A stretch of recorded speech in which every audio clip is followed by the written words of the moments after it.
Pak engaged in a series of unprovoked firing along the line of control with India. Ceasefire violations began at 6:30 p.m. on Tuesday in at least 12 to 15 places along the line of control. Pakistan troops firing mortars and missiles from civilian houses.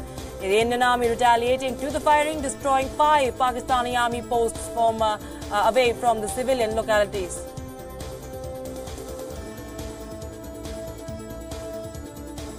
Following India's airstrikes at the Pakistani terror camps, India's External Affairs Minister Sushma Swaraj spoke to her counterparts in the US, in China, Singapore, Bangladesh and Afghanistan.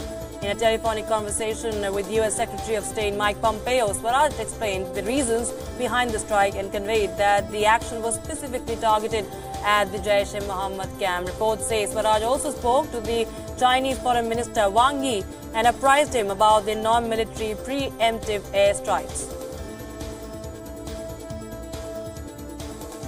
Pakistan's Foreign Minister Shah Mahmood Qureshi has briefed the US President top official after India struck terror camps in Pakistan. Qureshi told Pompeo that India's action can disturb joint efforts to establish peace in Afghanistan.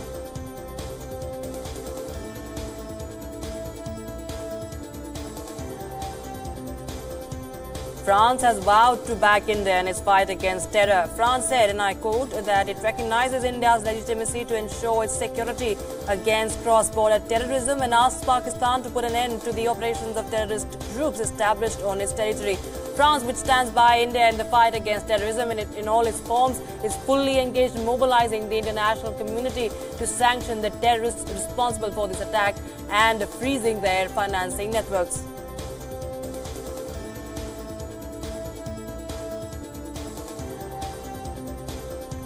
The United Kingdom is all set to back India's demand for a UN sanction on Jaish-e-Mohammed chief Masood Azhar.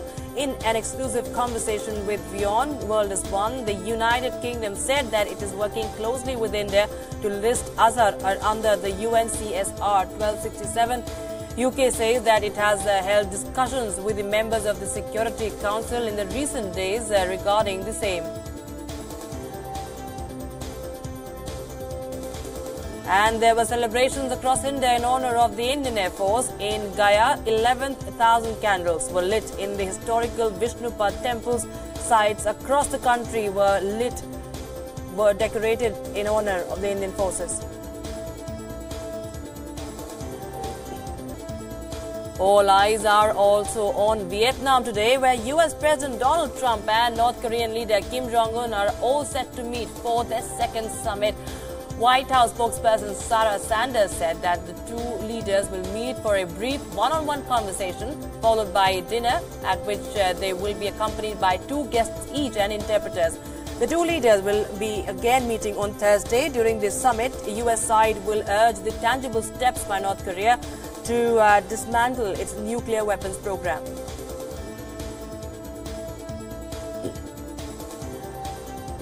U.S. Representative for Venezuela, Elliot Abrams, has said that he hopes that the UNSC will vote this week on a resolution on humanitarian assistance in Venezuela.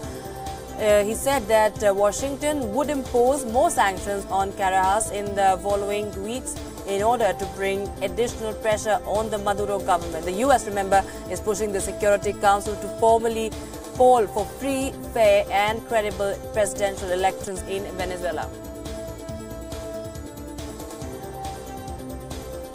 A top Russian security official has accused the U.S. of deploying forces in Puerto Rico and Colombia in preparation for a military intervention in Venezuela. Russian Security Council Secretary Patrushev has said that the Pentagon is reinforcing its troops in order to topple the Venezuelan President Nicolas Maduro. Patrushev added that Washington had asked Moscow for consultations on Venezuela and that despite Russia's nod for discussion, U.S. officials have repeatedly postponed the talks.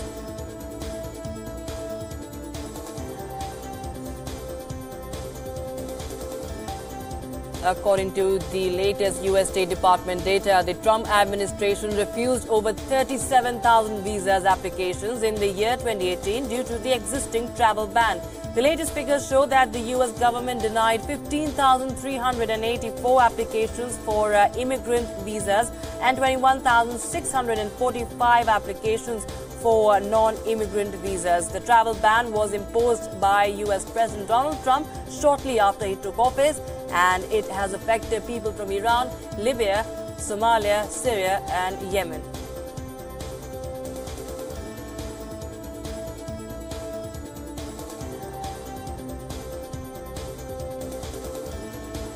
Democrats on the Judiciary Committee of the U.S. House of Representatives grilled officials of the Trump administration over its controversial zero-tolerance immigration policy that resulted in family separations. The House Judiciary Committee chairman has asked the U.S. Border Patrol Chief Carla Provost that why families were being separated at the border if there was not an adequate information available to reunify them. Nadler said that ripping a child from a parent's arms without any plans of reunifying them is nothing short of kidnapping.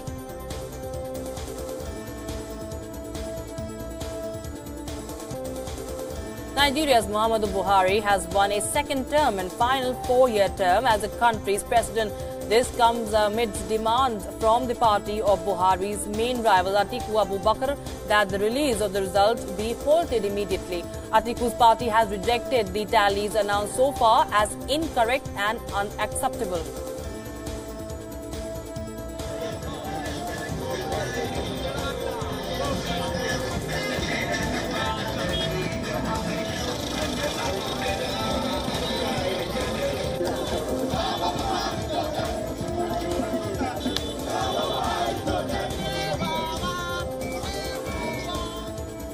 Thousands of Algerian students took to the streets of the capital Algiers and other cities to protest President Abdelaziz Bouteflika's plan to extend his 20-year rule. Students demanded that the 81-year-old president drop his intention to seek a fifth term by seeking re-election in the April 18th presidential polls. Despite the protest, Bouteflika's campaign manager said that the president would go ahead and file his nomination papers on the 3rd of March.